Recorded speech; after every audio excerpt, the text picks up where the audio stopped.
guys, and welcome to Betwixt the Books. Today we are going to be doing the mid-year book freakout tag. Gretchen and I will be answering both questions. Hopefully we don't talk too long and this isn't like an hour long, but no promises. Zero promises made.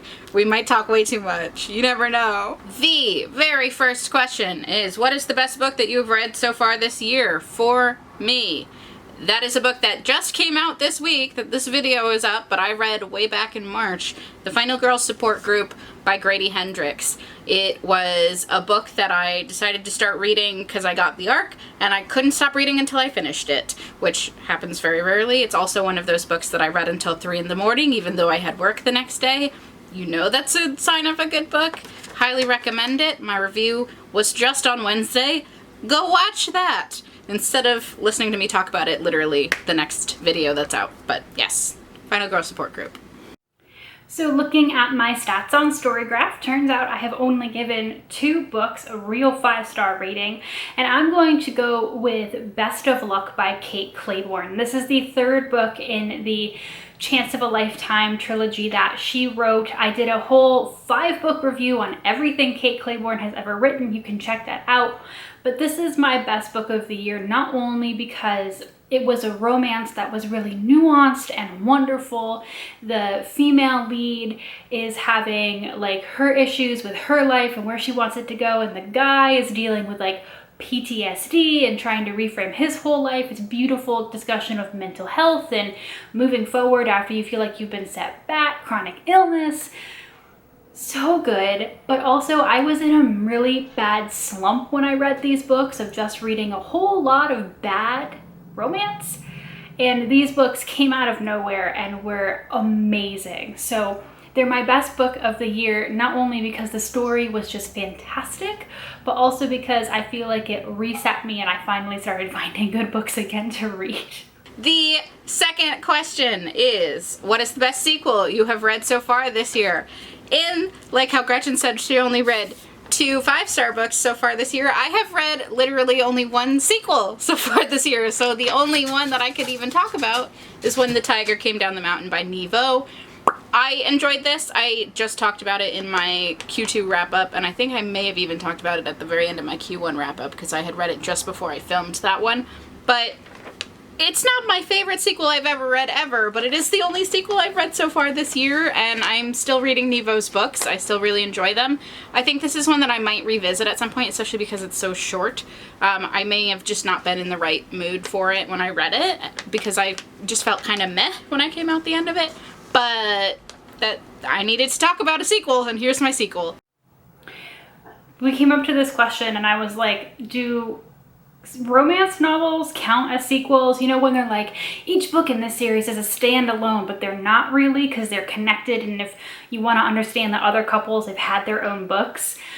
I'm going with that counting as a sequel. In that case, I've read a ton, but I have to say my favorite sequel/sequels are the sequels of the Beautiful series by Christina Lauren. I talked about these books in my Q1 wrap-up in their entirety because I read the entire series. There's 5 full books and 3 or 4 novellas, and I liked the first book in this series, but each progressive sequel I felt like just had a better and better story. Again, it has this marvelously deep and cute love story. They just keep getting more involved as they go on, and then plus, because it's like beautiful, everything else is like a beautiful play or beautiful blah.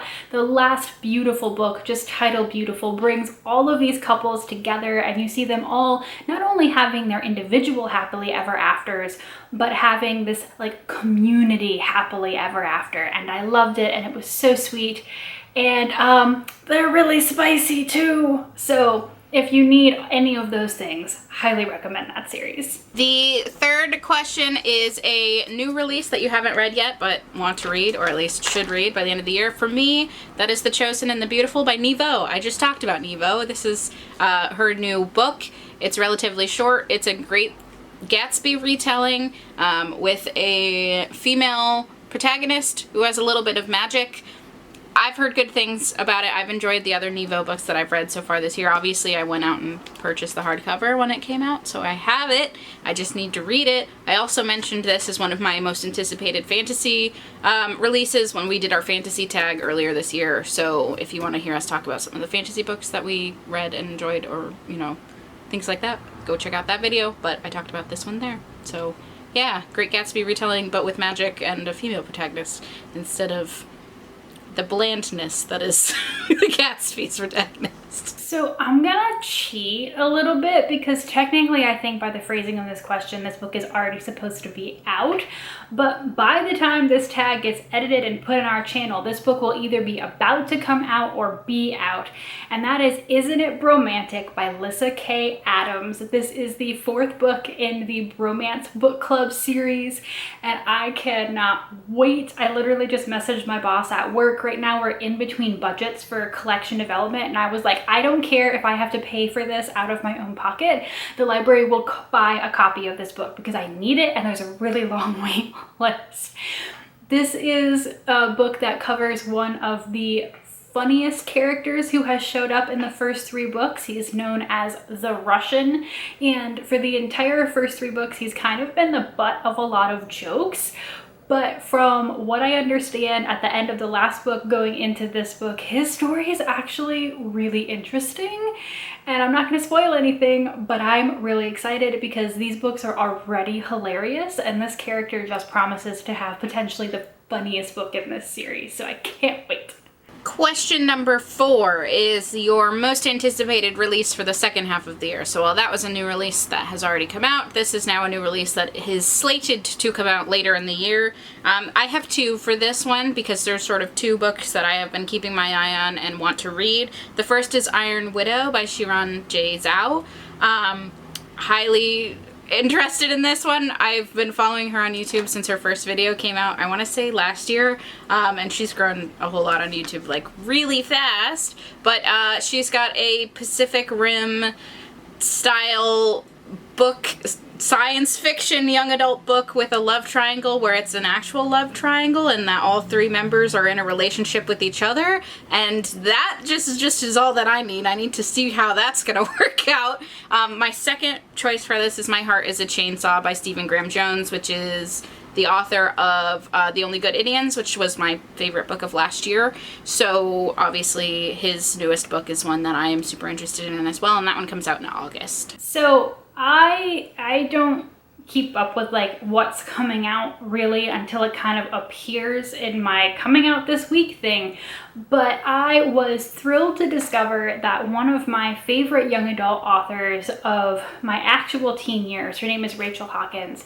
She wrote the Hex Hall books, and they were my favorite, like, paranormal school fantasy, absolute like candy books to just read and devour and laugh hysterically. She is now writing adult romance under the name Erin Sterling, and she has a book coming out in September called The X Hex.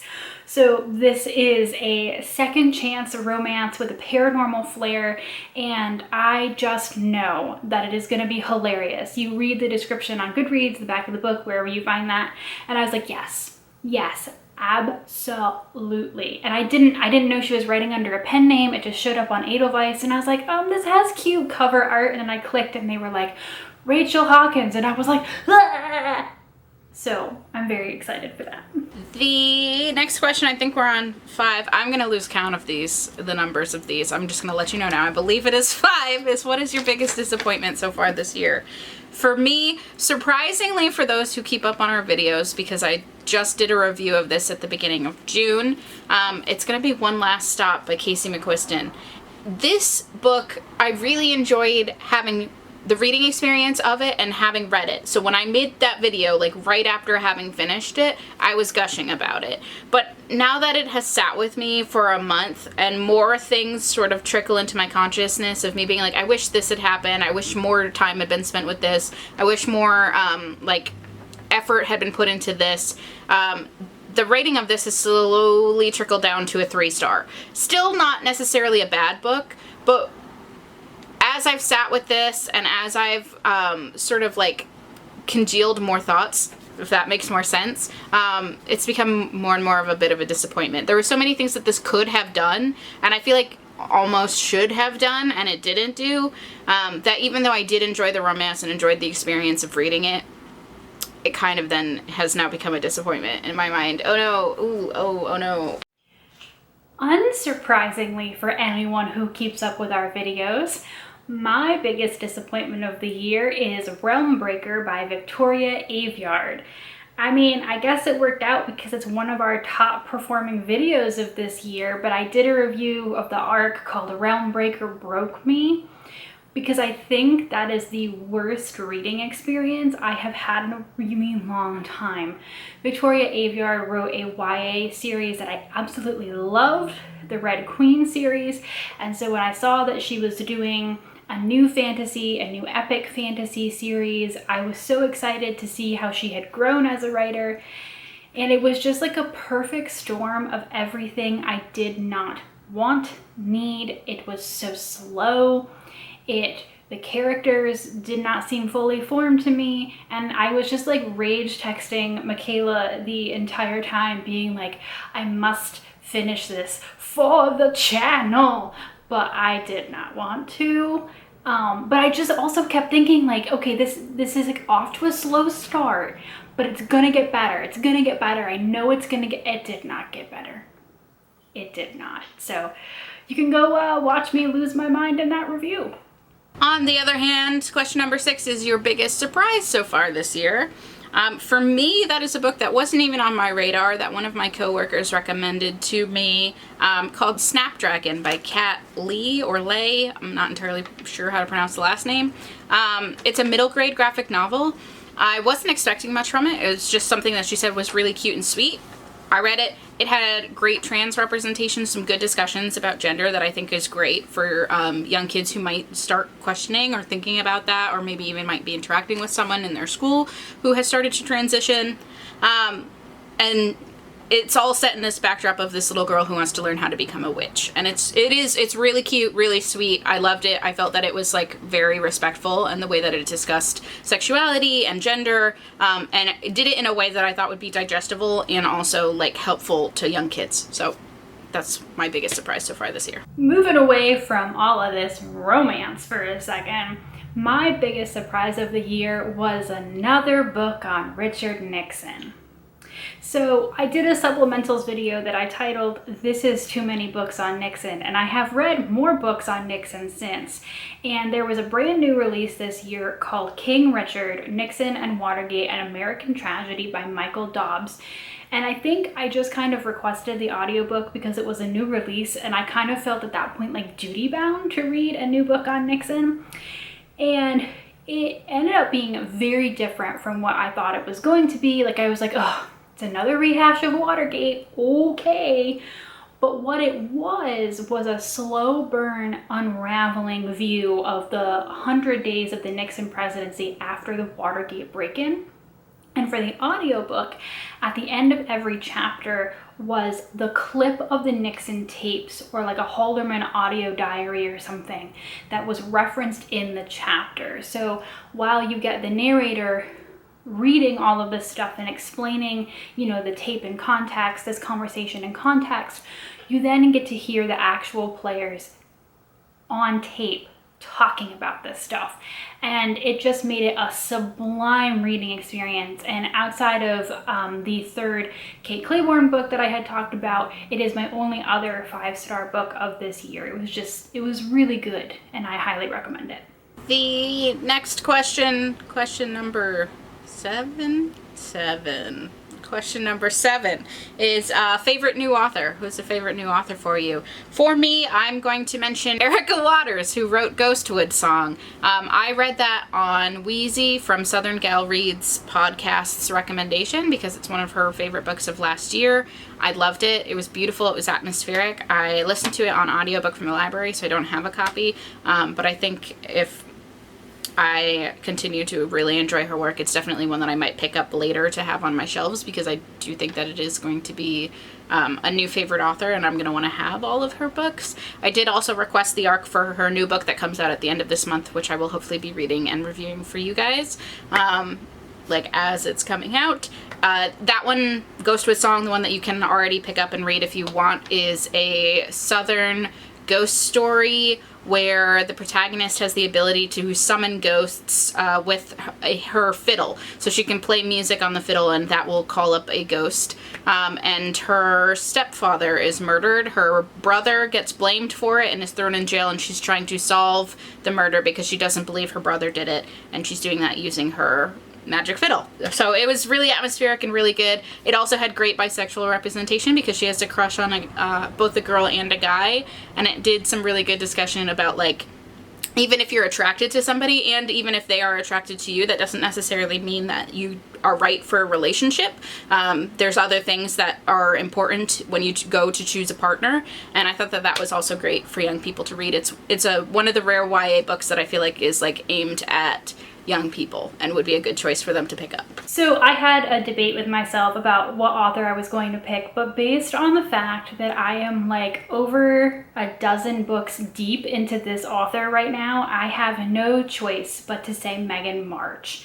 Megan March is a romance author that I mentioned at the end of my Q2 wrap-up, and she writes books, and I wouldn't say like these books are not fantastically written. Many of them, they almost feel novella length. They're very short, but they are spicy and they are a little bit suspenseful. And for whatever reason, and I'm still trying to figure this out, to be honest, I can't stop reading her stuff. There are a couple of her books that are a little bit too dark for me. I am not a fan of the guy who is so alpha that like he kidnaps the girl and like puts her in his penthouse and says, "You will stay here where I can protect you until you love me." That's weird. And there's a whole chain of those, like, she does a lot of connected universe stuff, and I have abandoned that thread of her universe because that is not for me. But she's done stuff like these books that start with Richer Than Sin, which are the most soap opera-y romance novels I've ever read, to ones that I just finished that are just like a really solidly lovely love story. And I can't stop. I can't stop reading all of her stuff. So if you are looking for a solid romance author with some spice and some suspense and some alpha guys and some feisty girls, I recommend. Join me in this obsession. Question number 8 is, who is your newest fictional crush? And unfortunately, I don't have an answer for this. As your resident demisexual, asexual person, I don't think I ever really had fictional crushes in the way that I know that other people do, where they read about one of the love interests or a protagonist in a book and they like want to date them. I have never had that experience. Even when I was reading romance books. I haven't had any this year, but I also definitely didn't have any last year or the year before that, or even when I was a kid. So I'm sorry, I don't have anything for you. I'm not helpful. So I'm straight as a straight can straight, and I also had difficulty answering this question because I read romance novels because, you know, the people in them are falling in love with each other, and that's wonderful and gives me life. So I don't fall in love with any of them because they're in a relationship with another person. That's weird. But I will say that I have guys, or, you know, the people who show up in romance novels that I'm just like, you're such a cinnamon bun. And that 100% happened to me in Twice Shy by Sarah Hogle. She is one of my favorite new romance authors of all time. And Twice Shy, the male lead in that one is Wesley Kohler, and Wesley has severe social anxiety, and he is just too good for this world, but also is clearly making an effort with Maybelle, his partner in that book, to get over his social anxiety, but also understanding that, you know, it's not a bad thing if this relationship doesn't magically fix him. That happens so often when things like anxiety or depression are introduced to romance novels. It's love fix it. No. People with anxiety and depression will have anxiety and depression, no matter if they're, you know, they find their loved one true love or not. So I love him. He's a cinnamon bun. He must be protected at all costs. And I just want to hug him and pat his head. I don't know if that counts for this, but that's what I'm going with. Question number 9 is, who is your newest favorite character? This was another one that when we were talking about this before we filmed the video, I was like, I feel like I remember having favorite characters as a kid. Like in the series that I was reading growing up, I definitely had favorite characters. But when it comes to me now, aside from being like, yes, I really enjoyed that one character in the book that I'm reading, I don't have like a favorite character that I like love and will always love forever outside of the book, if that makes sense. Like as I'm reading the book, I have a favorite character. Once that's done, it's not like they stick around in my mind forever. So what I'm gonna do for this question is look at the most recent book I've read and who was my favorite character there. The most recent book I read was River of Teeth, which is a novella which is inside of this guy, American Hippo. My favorite character was Hero. They are a non-binary character, and they were very smart, very sweet, and I just enjoyed them. So of all of the characters in the River Has Teeth, River of Teeth, River Has Teeth is the other book that I talked about previously. River of Teeth, it was Hero. So yeah, Hero is my favorite character of the moment. Based on the books Michaela is reading, don't go anywhere near rivers. They all have sharp objects in them. Anyway, my favorite character of late is Catalina Baylor. She is a character in the Hidden Legacies novels by Ilona Andrews. Also talked about that in my Q2 wrap-up. The Hidden Legacies books are interesting because the first 3 books focus on one romantic pair, and then the second 3 books focus on a different romantic pair. The female lead of the second series is Catalina, and she is the younger sister of the girl in the first pair. And when Catalina shows up in the first 3 books, I was like, oh, I like you as a character, but you have some traits that I don't really enjoy, and I'm not really super big on you. So when she became the main character of the last trilogy, Connected, I was like, oh no, I'm gonna hate this. But Ilona Andrews does this in front of you where they make sure that Catalina has grown, and she grows in front of you, and she's become a very different character by these books. And just seeing that character growth and going from, I don't think I'm gonna like this, to, yes, I think I might like you better than your sister, was really fantastic. And I'm so mad that book 6 in the series has been pushed back a year because I need it. Anyway. The next question, question number 10, is a book that made you cry. I do not want my answer to this to make you think that I am heartless, which is I have not read a book that has made me cry yet this year. It's not because I don't cry at books. I definitely do cry at books. I just have not read a book that has made me cry, and that's kind of by design. I'm not really looking to be sad right now.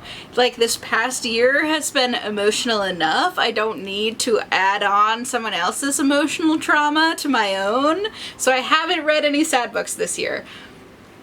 I'm sorry, I just didn't, and I don't really want to. I'm not interested in it at the moment. If there were ever a year that I do not want a book that would make me cry, it is 2020 to 2021. I also don't tend to cry at books.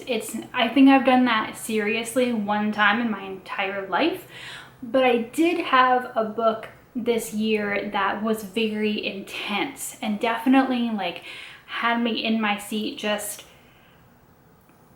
I want to say riveted, but it was like a traumatic riveted. And that was 1944 FDR and the Year That Changed History by Jay Winnick. This comes up in a recent supplementals video if you want to hear more about this, but I requested the audiobook from the library on a whim. And I thought it would just be kind of a generic FDR wins World War II hoorah.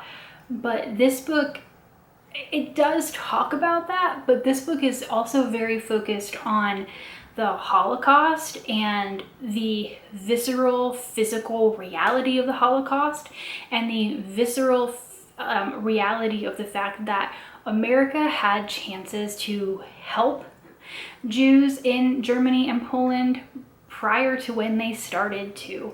And so it's just like this combination of incredible just sensory descriptions of concentration camps, plus this detailed enumerating of the hoops that the person in charge of visas and immigration at the State Department was doing to keep Jews out of America. It just makes my entire body reacted, and I don't know really how to explain it. And especially because it was not what I was expecting. I was expecting some canned, rah rah, America wins World War II stuff, and I should have read the description of the book before I downloaded it. I know that, but it was a lot of things and a lot of feelings, and it is history that we should all be aware of.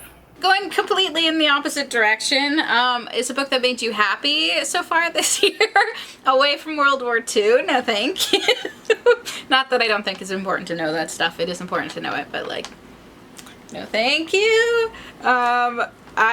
The book that made me happy, I'm going to talk about Everybody Has a Podcast Except for You, by the McElroy brothers. This book made me happy in the way that it's funny, so it made me laugh, but also because they are podcasters that I listen to and people that I have sort of a parasocial friendship relationship with, which happens a lot with podcasts, I find, because you're sitting there listening to people chat.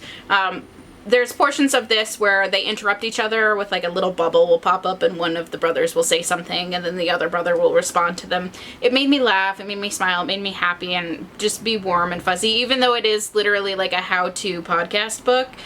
It's one that made me happy, so there you go. It's a book that made me happy. Everybody Has a Podcast Except You.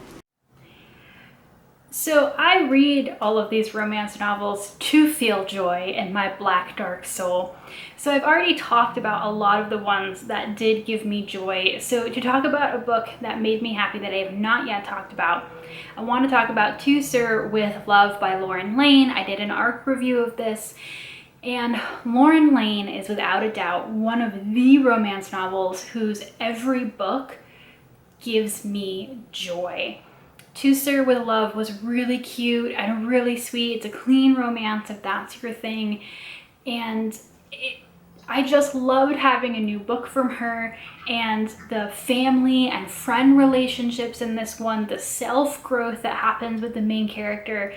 It was just so good, and I loved it, and Lauren Lane just always gives me good feeling. So if you need a romance author who will do that every single time, Lauren Lane is for you. The next question is the most beautiful book you've purchased this year.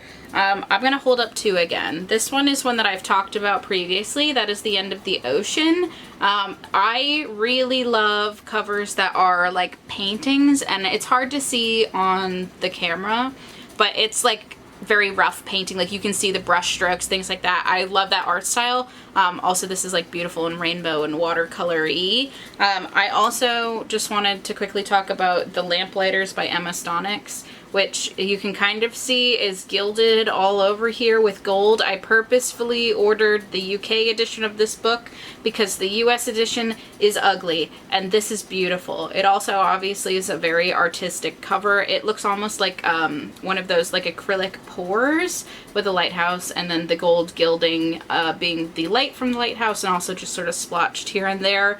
I clearly have an art style that I like for books. So yes, two of my most beautiful books I've purchased this year. So I work at a library, and this means that I no longer buy myself books unless I desperately want to buy them. And because I've been burning through so many romance novels, I really have not bought myself almost any books this year, which I've only just realized doing this tag, and it's now causing anxiety in my book hoarder feelings. But with that being said, I guess I'd have to go with A Court of Silver Flames by Sarah J. Maas, which I bought earlier this year. It is upstairs, but I don't have air conditioning upstairs. The door is closed and you can't make me open it. It's hot. The cat and I are avoiding it. It's funny that I also have to use this for this prompt because they just redesigned the court book's covers starting with this book, and I have feelings about that cover redesign that we're not going to get into here, but I don't deny that this cover is pretty. I have feelings. I have feelings, okay? The last book question here are, what books do you need to read by the end of the year? There's like a never-ending list of books that I want to read. I'm sure everybody has this, but I'll pick out a couple that I have to read by the end of the year for various reasons and or want to read. So first, I have Stamped from the Beginning by Ibram X. Kendi. I need to finish this because Gretchen and I need to make a video. It's part of our reading challenge for the year. Clearly, I've started it and I'm making my way through, but it is so emotionally draining, and as I said earlier, it's not something that is helpful to my brain right now. It's important to read, and it's definitely something that I need to read, and I'm going to keep pushing through it little by little, but it's not something that I can read for very long in one sitting, and also something that is just generally something I want to give the time and energy that it deserves rather than just speeding through it, which I could do just to finish it, but I think that I need to sit and feel that stuff. So Stamped. I also need to read Serotonin by Michelle Welbeck. I'm going to be doing a video on the Literary Gladiators channel, talking about this with Josh. So I need to read it this month. We're going to be filming that. It's not going to be coming out this year. It's going to be, I'm going to say, their next season. So you're not going to see this video for a while, but it's something I need to read this month and talk about. And then lastly, I picked up the new A.S. King book, which is Switch. A.S. King is one of my favorite YA authors, and it's a short one. I'm excited to read it. It's one that I just personally want to read anyway, so one that I want to read before the end of the year. Outside of some books that I've already mentioned, I don't have a lot of things I have to read by the end of the year. There are some books that Michaela and I have planned for some reading challenges, but I wouldn't say those are have to, because Michaela and I, although we've been meeting almost all of our goals so far this year, we might decide to switch that up. I have to finish, for example, the Robin Hobb Farseer trilogy that we're reading. But in terms of other things for me that are coming down the pike, I made an entire video talking about the romance arcs in my Edelweiss queue. And so if you want to see a list of about 10 romance arcs that I have to finish out the year, you can check that one out. They do include things like the X-Hex and some other books. Denise Williams has a new book coming out. She wrote one of my favorite books of last year. And so there are some things coming out, but there's a whole video on that, and I'm not going to list them here because go watch that one. The very last question that we would like to do is just to recommend you some favorite community members. I just wanted to say that I have been really enjoying Mari Ness from My Name is Mari Ness. She does great bookish videos, but she also recently joined TikTok, and her TikToks are amazing. One of the only book talk creators that I see regularly on my feed, and I love that because she just does it really well. She does reviews in a way that I think is really thoughtful and succinct. She's able to pick out things that I don't even realize in books, and she's funny. So yeah, highly recommend both her booktube channel and also her TikTok. I think I have the same answer for anything that is vaguely this question ever, because I cannot say enough about Josh from Literary Gladiators. I started making nonfiction content for my presidential history challenge, and I was like, no one is gonna care about this at all. I care a lot, and every single time I post one, Josh just leaves a comment that is this long, and it's gotten to the point where I post one and I literally think I can't wait what conversation I will have with Josh when this video comes up, because I am so excited. And just in general, in terms of supporting our channel, Michaela and I have had fits and starts and issues. We've been doing really good this year. Consistency has always been our issue, but even when we felt like we were super flagging, we would post a video randomly and Josh would be like, "It's so good to see you back here." And it fills my cold, dead heart with joy every single time. So cannot ask for a better friend and supporter on BookTube, and I have done a review with him this year. Michaela's going to be doing a review with him this year. It's just very exciting to move from friends to collaborators as well. So thanks, Josh. I have no idea how long this video is, but I'm going to assume because we both answered 14 questions, it was not short. So thank you for spending all of this time with us. We have talked about a number of reviews. I'm sure we do not have cards to cover every single one of them, but do check out all these other videos on our channel and look forward to these books that are coming up. Thanks for all of your support this year, and we can't wait to be more consistent moving forward.